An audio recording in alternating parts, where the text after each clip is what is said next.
स्वामी जी, आप जी का इष्ट देव कौन है? सदगुरु। सदगुरु इष्ट देव है। सतगुरु जी से आपका क्या तात्पर्य है? सदगुरु जो सच्चा ज्ञान देने वाला मनुष्य है। स्वामी जी, कबीर साहब को आप किस रूप में मानते हैं? कबीर साहब को सदगुरु मानते हैं, मानव मानते हैं, मानव रूप में मानते हैं। और सदगुरु महान संत, चमत्कारी नहीं मानते हैं। चमत्कार पारक सिद्धांत में कहीं नहीं माना जाता है। सब मनुष्य हैं। दुनिया के बड़े बड़े पुरुष जिनको लोग अवतार बना डाले और दूत बना डाले ईश्वर का, और कुछ सब मनुष्य हैं केवल। वो तो अलौकिकता मढ़ी जाती है अपना प्रचार बढ़ाने के लिए, और असत्य आता है इसलिए वो सत्य दब जाता है। और वास्तविकता ये है कि जितने महापुरुष हैं मनुष्य हैं, जितनी पुस्तकें हैं मानव की रचनाएं हैं, जितने संप्रदाय हैं मानव की चलाएं हैं। स्वामी जी, कि आप जी का या आपके पंथ का, पारक पंथ का इष्ट देव कौन है? कबीर साहब हैं। कबीर साहब ही हमारे इष्ट हैं। कबीर साहब को तो आप मनुष्य रूप में हाँ, तो मनुष्य तो हमारे इष्ट हैं। मनुष्य रूप में। बिल्कुल मनुष्य में इष्ट हैं। और पंथ की दृष्टि से और बोध की दृष्टि से वही हमारे सर्वोपरि इष्ट हैं। स्वामी जी, क्या आप कबीर पंथ से संबंधित हैं? आप कबीरपंथी हैं? हाँ, कबीर पंथ एक समाज है और एक पंथ बना है, और कहानी की दृष्टि ठीक है, हूँ ही। स्वामी जी, आपके पंथ का मूल सिद्धांत क्या है तथा किस ग्रंथ से प्रमाणित है? मूल सिद्धांत तो मैंने बता दिया थोड़े में। मानव के साथ सुंदर बर्ताव, भेदभाव रहित होकर के, और संयमशील को धर्म मानना, जिसमें झगड़ा नहीं है कि भाई नमाज पढ़ता है कि पूजा करता है, मंदिर में जाता है कि मस्जिद में जाता है, ये झगड़ा नहीं। कहीं भी जाता हो जाए, लेकिन संयम और शील हो। संयमशील नहीं है तो कहीं भी जाए कुछ मतलब नहीं है। और अंततः जो अध्यात्म का विषय है वो बाहर से लौट करके अंतर्मुख होना, अंतर संतुष्ट होना। ये कौन से ग्रंथ से प्रमाणित है? बीजक। कबीर बीजक। कबीर बीजक। स्वामी जी, जीव की मुक्ति भक्ति से संभव है, किसी मंत्र के जाप से संभव है, या ध्यान लगाने से संभव है? मंत्र जाप से मुक्ति नहीं होती है। नाना मत हैं, उनके मंत्र हैं, और मंत्र जपना बुरा नहीं है। स्वामी जी, ध्यान का मोक्ष मार्ग में या भक्ति मार्ग में ध्यान का क्या महत्व है? ध्यान का अर्थ है कुछ न सोचना। पहला ध्यान तो यह है कि किसी महापुरुष का चित्र मन में लेकर के उसी में मन रोकना। आंखें बंद किए तो आंखों में जो गर्मी इत्यादि की दिखाई देती उसी में मन ठहराना, या सांस पर मन ठहराना। तो ये सब क्रिया योग हैं। आलंबन है, सहारा है पहले। अंतिम ध्यान है कुछ न सोचना, संकल्पों का त्याग करना। अभी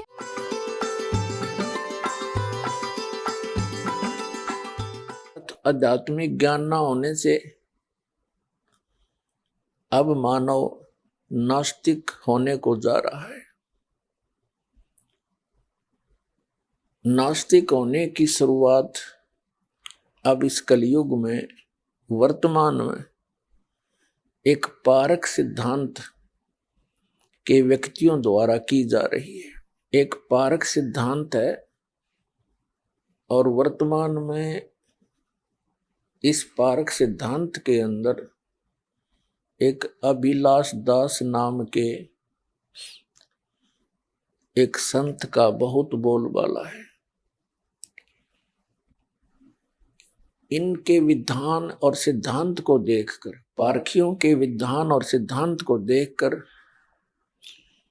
इसको पढ़ और जान समझकर ये कहा जा सकता है, पारखी उर्फ नास्तिक ये परमात्मा नहीं मानते, सृष्टि का कोई ईश्वर मालिक नहीं मानते, ये जीव को ही ब्रह्म मानते।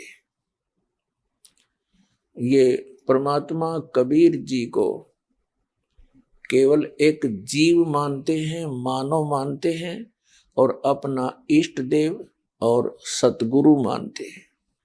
पारखी नहीं मानते कि कोई ऊपर लोक है जहां पर मोक्ष प्राप्त प्राणी मोक्ष प्राप्ति करके चला जाता है। ऐसा कुछ नहीं मानते। इनको कल्पना मानते हैं।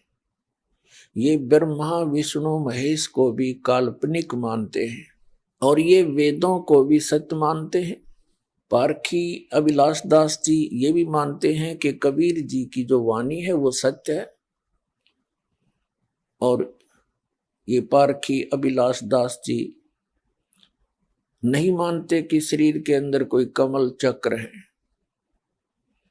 और ये भी कहते हैं कि शरीर को चीर कर देखा जा सकता है, ऐसा कुछ नहीं है।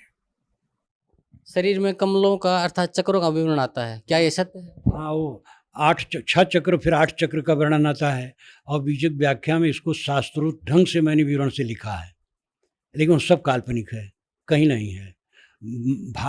वेद में पहली बार आया है, अष्टाचक्रानों द्वारा पूरा देवानाम पूर्व योद्धा, 8 चक्रों का वर्णन वेद में भी आता है, लेकिन है काल्पनिक, कहीं नहीं है। आप प्रश्न करके देख लीजिए, कहीं नहीं है। आपका मानना है कि शरीर में चक्र है ही नहीं? कोई चक्र नहीं है, ये सब तो डॉक्टर स्वयं बताते हैं, और ये कहीं नहीं है, लेकिन कल्पना के आधार पर ये चलता रहता है। ये परमात्मा नहीं मानते और अध्यात्मवादी होने का दावा भी करते हैं। जो व्यक्ति परमात्मा ही नहीं मानता तो उसका आध्यात्मिकता वही नष्ट हो जाती है, वो तो एक नास्तिक व्यक्ति है, अध्यात्म के आसपास भी नहीं है। स्वामी जी, क्या जीव ही ब्रह्म है? बिल्कुल, जीव ब्रह्म ही न परा है, वेदांत भी कहता है जीव ब्रह्म ही है।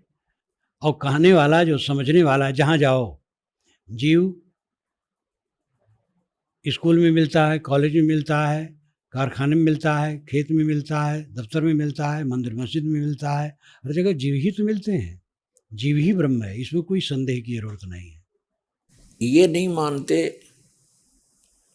कि मोक्ष के लिए कोई नाम जाप अनिवार्य है, कोई अनिवार्य नहीं।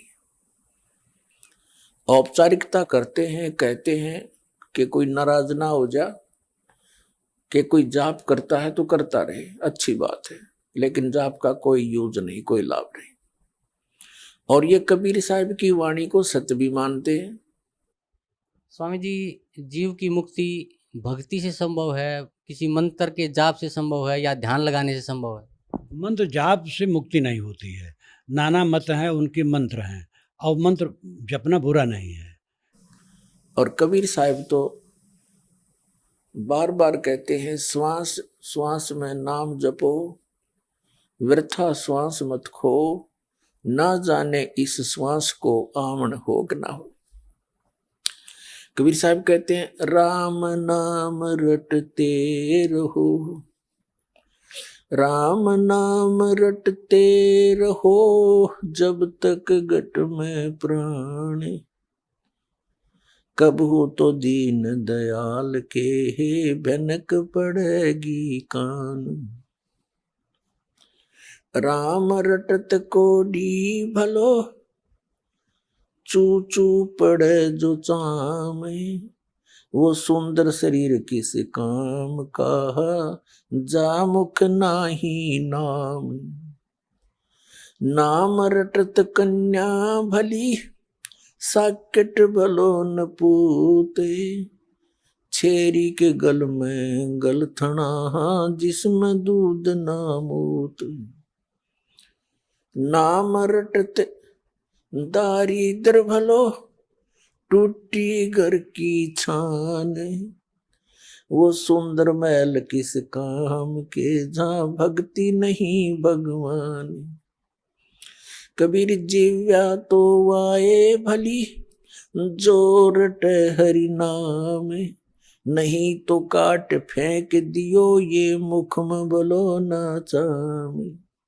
श्री अभिलाष दास जी पारखी, इलाहाबाद गद्दी नसीन, जिसका बुरहानपुर गद्दी से संबंध है, उससे लिंक है, इनके गुरुजी वहां रहते थे, ऐसा ये मानते।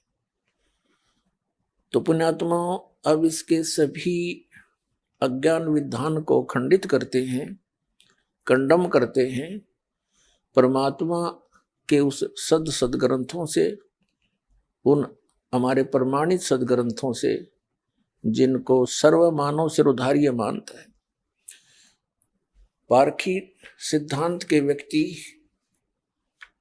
कबीर जी को अपना इष्ट सदगुरु मानते हैं, उनके द्वारा दिए गए ज्ञान को भी वो सत्य मानते हैं। स्वामी जी कि आप जी का या आपके पंथ का, पारक पंथ का इष्ट देव कौन है? कबीर साहब हैं। कबीर साहब ही हमारे इष्ट हैं। कबीर साहब को तो आप मनुष्य रूप में हाँ, तो मनुष्य तो हमारे इष्ट हैं। मनुष्य रूप में। बिल्कुल मनुष्य इष्ट हैं, और पंथ की दृष्टि से और बोध की दृष्टि से वही हमारे सर्वोपरि इष्ट हैं। स्वामी जी, पारक सिद्धांत को फलीभूत करने के लिए आपके पंथ के प्रवर्तक ने कौन से ग्रंथ को आधार माना है? वो तो बीजक उनकी वाणी है, बीजक ही उनकी वाणी है मुख्य, उनकी वही रचना है।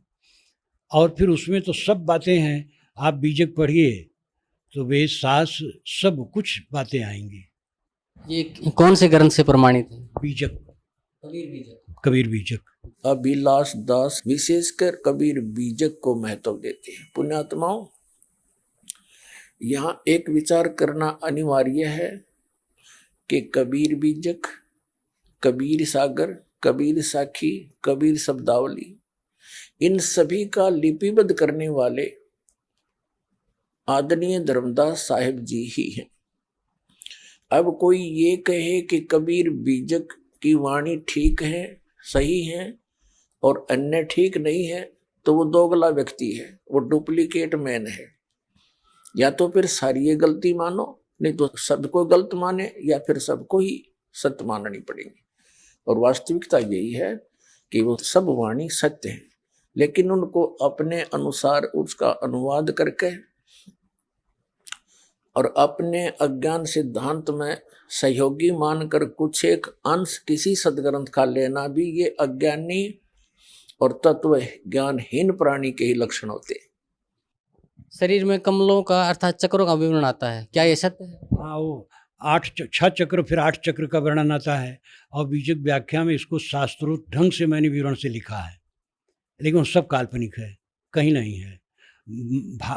वेद में पहली बार आया है, अष्टाचक्रानों द्वारा पूरा देवानाम पूर्व योद्धा, 8 चक्रों का वर्णन वेद में भी आता है, लेकिन है काल्पनिक, कहीं नहीं। आप प्रश्न करके देख लीजिए, कहीं नहीं है। आपका मानना है कि शरीर में चक्र है ही नहीं? कोई चक्र नहीं है, ये सब तो डॉक्टर स्वयं बताते हैं, और ये कहीं नहीं है, लेकिन कल्पना के आधार पर ये चलता रहता है। अब आपको दिखाते हैं, अभिलाष दास जी कहते हैं कि शरीर में कोई चक्र नहीं है, कोई कमल नहीं है, और इनको चीर कर देख लो, कुछ नहीं मिलेगा। पुण्यात्माओं, आध्यात्मिक मार्ग को और स्थूल सिस्टम से चेक नहीं किया जा सकता। अब जैसे जितने भी इस दास के भक्त हैं और ठीक भक्ति नियमानुसार कर रहे हैं, उनको अपनी भक्ति के जो लक्षण होते हैं वो आंखों के सामने दृष्टिगोचर होते हैं, वो सूक्ष्म रूप में होते हैं और साकार होते हैं। हमारी आंखों के सामने बहुत ढेर सारे ऐसे साकार वस्तुएं सामने घूमती नजर आती हैं, और उनको कोई दूरबीन नहीं देख सकती, कोई एक्सरे उनको नहीं कैच कर सकता, और हमें साफ दिखाई देते हैं। तो ये अध्यात्म के आसपास भी व्यक्ति नहीं है जो अध्यात्म मार्ग को और इन स्थूल सिस्टम से चेक करने की कहता है।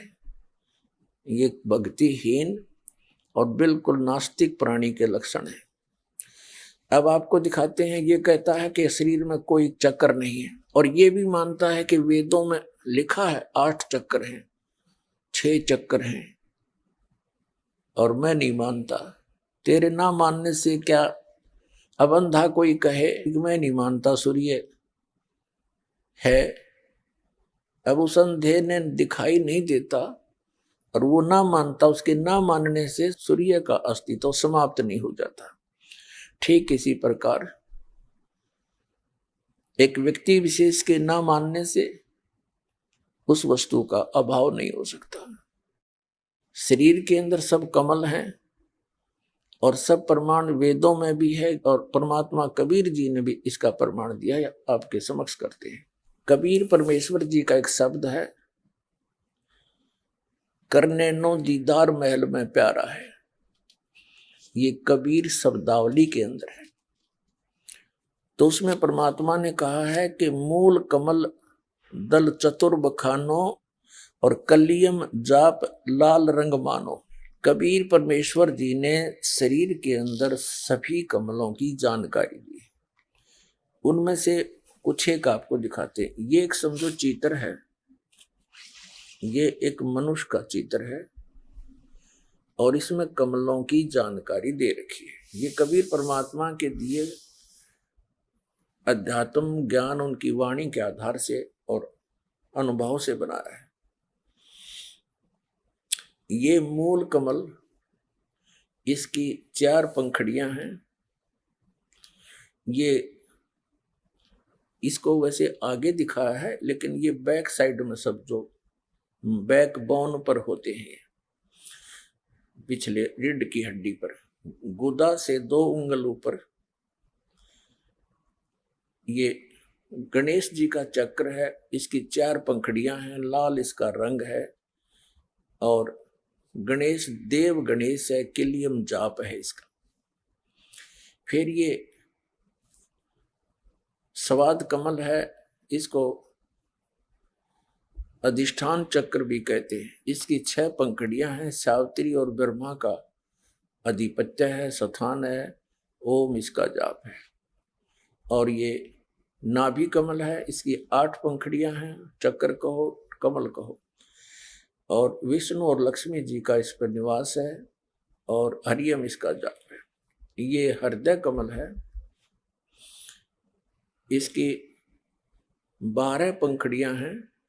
हृदय कमल कहो चाहे चक्कर कहो, शिव और पार्वती का निवास है, सोहम इसका जाप है। और कंठ कमल में ये प्रकृति देवी दुर्गा का स्थान है, श्रीयम इसका जाप है। इसको कंठ कमल भी कहते हैं, कंठ चक्र भी कहते हैं। और ये त्रिकुटी कमल है, 2 पंखड़ी का, इसको आज्ञा चक्र भी कहते हैं। और सुरत नृत्य से इसका जाप है। ये सहस्र पंखड़ी का कमल है, जिसमें ये 1000 पंखड़ी का कमल चक्र है। कमल कहो चाहे चक्र कहो। इसी का वर्णन कबीर परमात्मा जी ने अपने शब्द करने नो दीदार महल में प्यारा है उसमें किया है। देखिएगा, मूल कमल पढ़कर सुनाता दास। मूल कमल दल चतुर बखानो, किलियम जाप लाल रंग मानो, देव गणेश तारोप्यो थानो, रिद्धि सिद्धि चंवर डुलारा है। स्वाद चक्र षटदल विस्तारो, 6 पंखड़ी का दल है। स्वाद चक्र का या स्वादिष्ठान चक्र जिसको बोलते हैं। ब्रह्मा सावित्री रूप निहारो, उल्ट नागनी का सिर मारो, तहां शब्द ओंकारा है। क्या कहते हैं परमात्मा कबीर जी कि दूसरा जो चक्र नीचे से पहले के विषय में बताया है कि मूल कमल में गणेश जी का वास है, 4 पंखड़ियां हैं, लाल रंग है और इसका किलियम जाप है। फिर दूसरा चक्र बताया है स्वाद चक्र, जिसको स्वादिष्ठान चक्र भी कहते हैं। इसकी 6 पंखड़ियां हैं और इसमें शब्द ओंकार यानी ओम शब्द है, इसका ओम जाप है। नाभि कमल में अष्ट कमल दल साजा, श्वेत सिंहासन विष्णु विराजा, रियंग जाप तासमुख गाजा, लक्ष्मी सहित आधारा है। नाभि कमल में 8 पंखड़ियां हैं और विष्णु और लक्ष्मी जी उस पर विराजमान है। हरियम जाप है इसका। 12 कमल हृदय के माही, जंग गौर शिव ध्यान लगाही, सोहम शब्द तहां दुन छाई, गन करें जय जयकारा है। क्या बता रहे हैं परमात्मा कबीर जी कि हृदय कमल इन दोनों सतनों के बीच में सेंटर में यहाँ यहाँ पर बीचे रीढ़ की हड्डी के अंदर की तरफ बैकबोन से चिपके हुए ये सभी कमल हैं।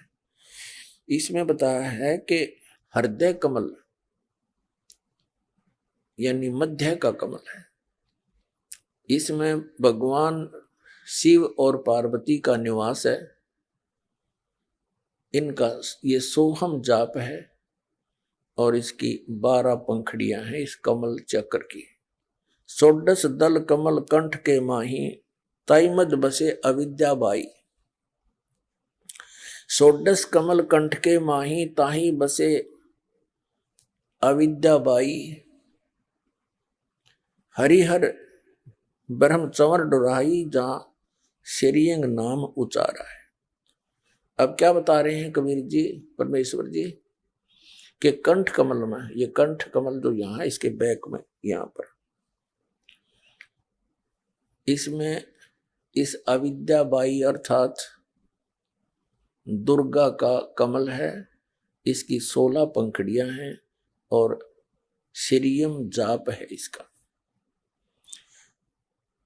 फिर बताते हैं उसके ऊपर तापर कंज कमल है बाई, बंग भंवर दो रूप लखाई। निज मन करता वहां ठकुराई, सो नैनन पिछुआरा है। अपना आत्मा ये स्पष्ट हो गया। आगे फिर सहस्रार कमल भी बताया है। घंटा शंख सुनो धुन दोई, और सहस कमल दल जगमग होई। सहस्रार कमल भी बताया परमात्मा ने। तामद करता निरखो सोई, बंक नाल 10 पारा है। अब ये आपको सिर्फ इतना ही दिखाना चाहता था दास के कबीर परमात्मा की वाणी में इन सभी चक्रों का वर्णन है और ये सही है। प्रत्येक मानव शरीर के अंदर, स्त्री या पुरुष के शरीर में ये विद्यमान है। अब जैसे अभिलाष दास जी नहीं मानते कि शरीर में कोई कमल या चक्र होते हैं, आपके समक्ष रूबरू कर दिया कि परमेश्वर कबीर जी ने इस मानव शरीर की संरचना की और उस परमात्मा ने अपने द्वारा रचे हुए प्रत्येक पदार्थ का स्वयं ही ज्ञान दिया है।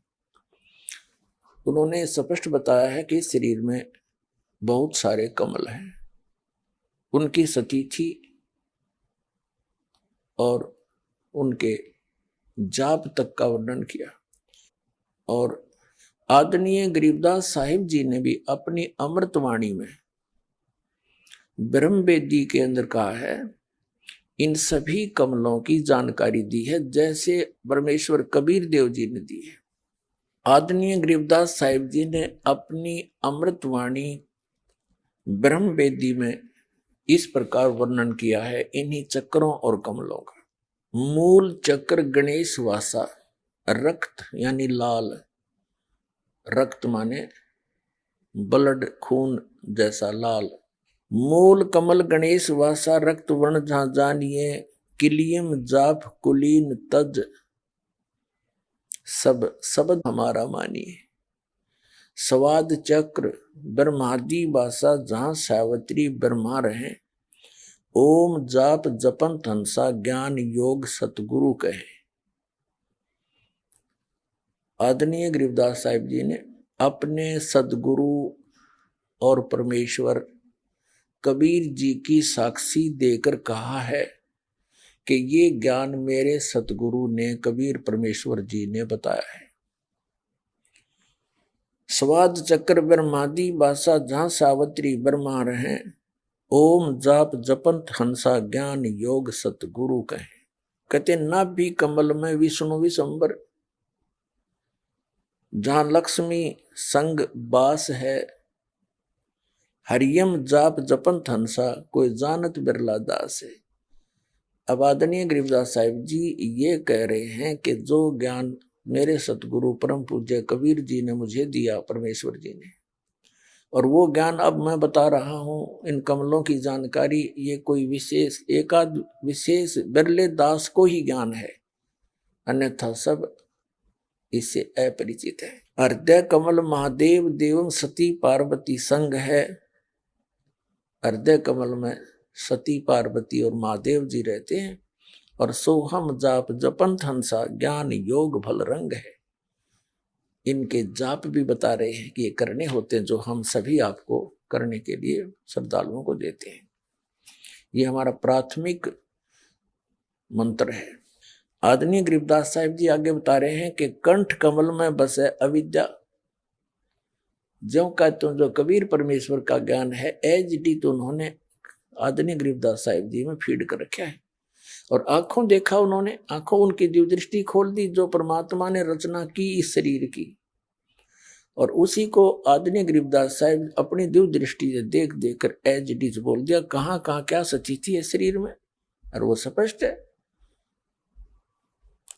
कंठ कमल में बसे अविद्या दुर्गा शक्ति देवी, ज्ञान ध्यान बुद्धि नाश ही, लील चक्र मध्यकाल कर्मम आवदम को फांसी, त्रिकुटी कमल परम हंसपूर्ण, सतगुरु समर्थ आप है, मन पौना समसंद में लो सुरत नरत का जाप है। फिर सहस कमल दल आप साहेब जो फूलन मदगंध है, पूर रहा जगदीश जोगी सत समर्थ निर्बंध है। अब क्या बताया है कि त्रिकुटी कमल में, और फिर उसके आगे त्रिकुटी कमल में परमात्मा स्वयं विराजमान है, क्योंकि जैसे प्रत्येक देश में एक राजदूत भवन होता है, तो जिस देश का राजदूत वहां रहता है तो उस देश का रिप्रेजेंटेटिव है वो देश माना जाता है, वहां का प्रधानमंत्री के रूप समझो वो वहां होता है। ऐसे परमात्मा यहाँ अन्य रूप में प्रत्येक ब्रह्मांड में रहते हैं।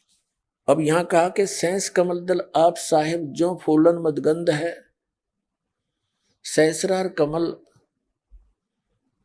ये इस ज्योत निरंजन सरपुरुष अर्थात काल भगवान का कमल है, और इसके अंदर परमात्मा की भी उपस्थिति एक ऐसे है जैसे इस प्रकार समझो जैसे हमारा प्रधानमंत्री जी वो निराकार रूप में उसकी शक्ति प्रत्येक स्टेट में विराजमान है। इसलिए कहा है कि सहस कमल दल आप साहेब जो फूलन मदगंध है, जैसे फूल की जो सुगंध है और वो उसे निकल कर जा रही है, वो दिखाई नहीं देती लेकिन विद्यमान है, वो अपना काम कर रही है। ऐसे तो ये एकाधी भोली आत्मा इस तत्व ज्ञान को ना समझकर विचलित हो जाती हैं कि सहस्रार कमल में ब्रह्म वेदी में तो कबीर साहब कहते हैं समर्थ आप है, समर्थ तो कबीर साहब हैं, जबकि सहस्रार कमल तो काल का ब्रह्म का है। तो ये आपकी बालक सोच है, आप इस अग्रम अग्रम में ना पढ़ो, क्योंकि अभी तक आपने ज्ञान ही सुना था, ज्ञान अब प्रारंभ है।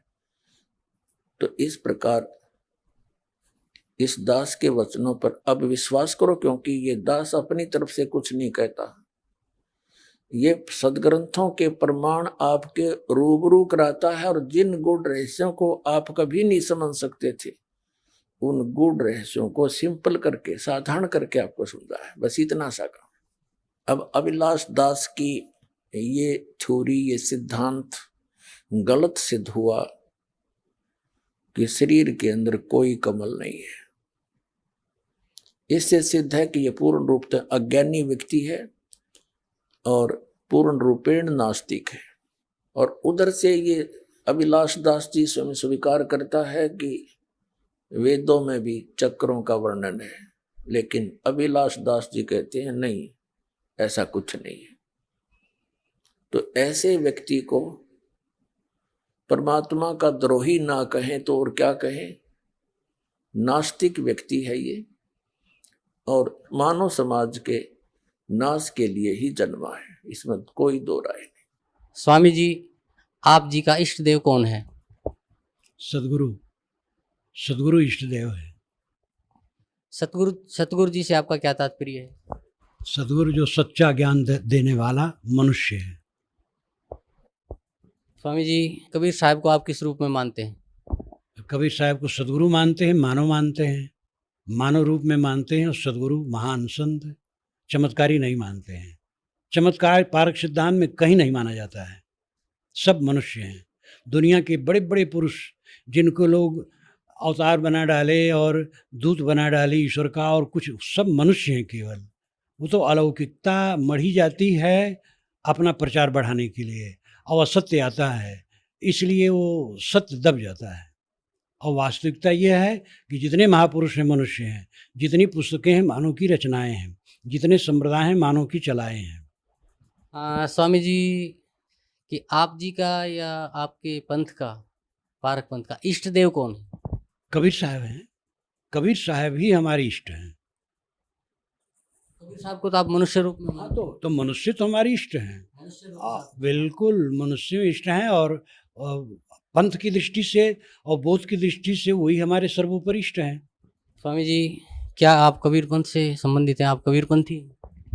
हाँ, कबीर पंथ एक समाज है और एक पंथ बना है, और कहानी की दृष्टि ठीक है, हूँ ही। स्वामी जी क्या जीव ही ब्रह्म है? बिल्कुल, जीव ब्रह्म ही न परा है, वेदांत भी कहता है जीव ब्रह्म ही है। और कहने वाला जो समझने वाला है, जहाँ जाओ जीव स्कूल में मिलता है, कॉलेज में मिलता है, कारखाने में मिलता है, खेत में मिलता है, दफ्तर में मिलता है, मंदिर मस्जिद में मिलता है, हर जगह जीव ही तो मिलते हैं। जीव ही ब्रह्म है, इसमें कोई संदेह की जरूरत नहीं है। अब इस अभिलाष दास नास्तिक से किसी ने प्रश्न किया, आपका इष्ट देव कौन है? इसने बताया कि सतगुरु हमारा इष्ट देव है। सतगुरु से आपका क्या तात्पर्य है, ये प्रश्न किया। उत्तर दिया अभिलाष दास जी ने कि जो सच्चा ज्ञान दे वो सतगुरु होता है। ठीक। फिर प्रश्न किया कि क्या जीव ही ब्रह्म है जैसा आप मानते हैं? तो ये कहता है जीव ही ब्रह्म है। फिर इससे प्रश्न किया कि क्या आप कबीर पंथ से संबंधित हैं? क्या आप कबीर पंथी हैं? ये भी कहते हैं। इसने कहा कि हाँ, मैं कबीर पंथी हूं। अपनात्मा एक तरफ तो ये कबीर जी को अपना इष्ट मानते हैं। फिर इनसे प्रश्न किया कि क्या कबीर जी भगवान है? ये कहता नहीं, वो एक जीव है, मानव है।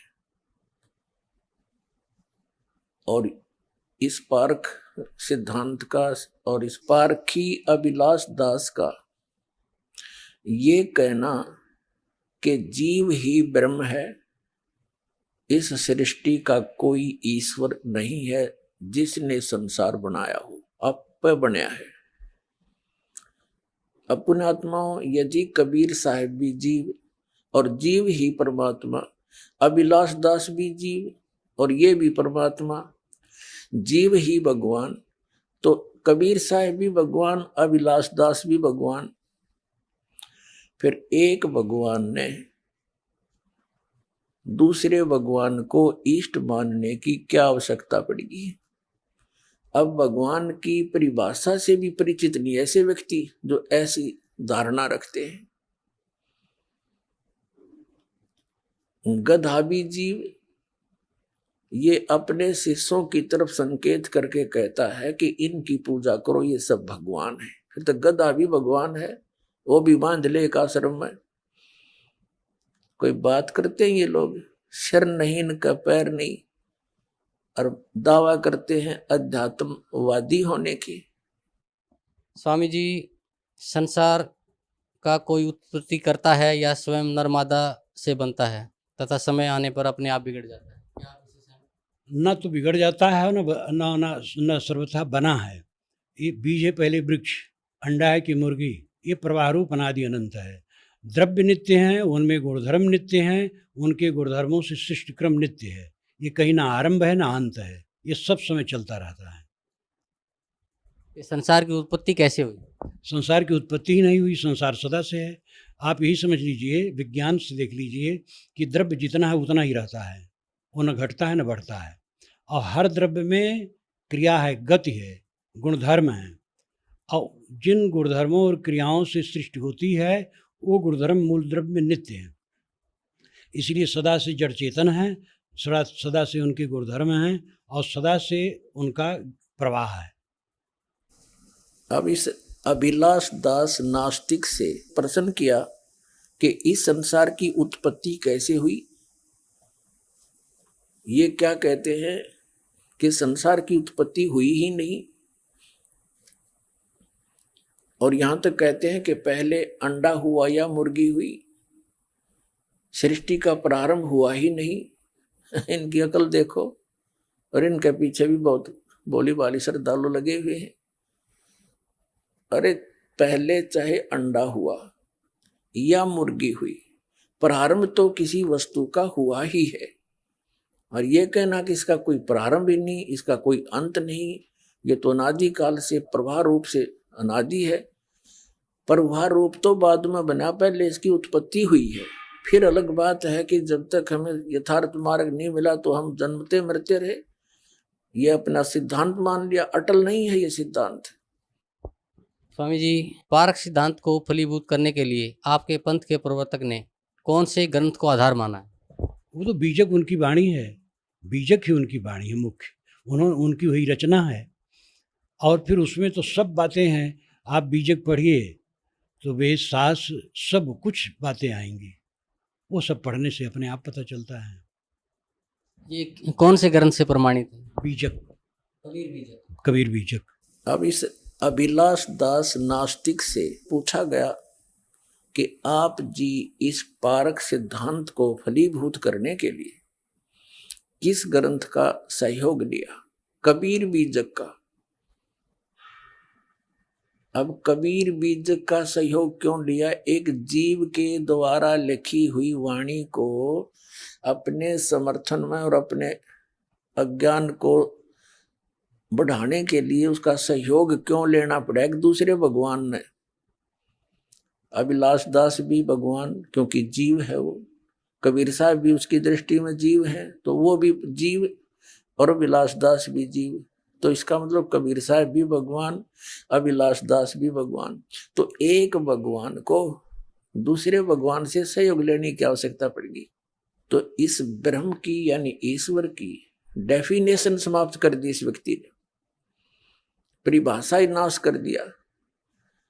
परमात्मा समर्थ है, सक्षम है, उसको किसी के सहयोग की आवश्यकता नहीं, और जीव को परमात्मा के सहयोग की आवश्यकता है।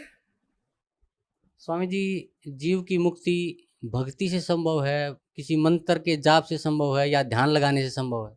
मंत्र जाप से मुक्ति नहीं होती है, नाना मत हैं, उनके मंत्र हैं, और मंत्र जपना बुरा नहीं है। स्वामी जी, ध्यान का मोक्ष मार्ग में या भक्ति मार्ग में ध्यान का क्या महत्व है? ध्यान का अर्थ है कुछ न सोचना। पहला ध्यान तो यह है कि किसी महापुरुष का चित्र मन में लेकर के उसी में मन रोकना, आंखें बंद किए तो आंखों में जो गर्मी इत्यादि की दिखाई देती उसी में मन ठहराना, या सांस पर मन ठहराना। तो ये सब क्रिया योग हैं, आलंबन है, सहारा है पहले। अंतिम ध्यान है कुछ न सोचना, संकल्पों का त्याग करना। अब इस अभिलाष दास नास्तिक से प्रश्न किया गया कि जीव को मुक्ति में भक्ति और नाम जाप की आवश्यकता है या नहीं? ये कहता नहीं, जीव को नाम जाप करने की कोई आवश्यकता नहीं, और केवल एक ध्यान लगाना है। और ध्यान की अंतिम सतिथि ये मानता है कि फिर कुछ सोचे नहीं, बस वो फाइनल होगी। तो विचार करने की बात है, एक व्यक्ति कितनी देर तक विचार शून्य हो सकता है? सारा दिन काम भी करना, सारा दिन कुछ ना कुछ और भी दैनिक क्रियाएं करनी होती, तो विचार शून्य कैसे हो पाओगा? यदि 10-20 मिनट, घंटा, आध घंटा विचार शून्य होने की चेष्टा प्रयत्न करता भी रहा तो उससे लाभ क्या होगा? जीव जीव ही रहेगा, जनता मरता ही रहेगा। फिर व्हाट इज यूज? क्या फायदा उस डले ढोण का? मोक्ष प्राप्ति के लिए हम परमात्मा की साधना भक्ति करते हैं, और मोक्ष होना ही नहीं, फिर उसका लाभ क्या हुआ? फिर ये प्रयत्न करने का। अब इनसे पूछा गया कि आप कबीर साहब को किस रूप में मानते हैं? ये उत्तर देता है कि हम कबीर साहब को एक मानव मानते हैं, एक जीव मानते हैं।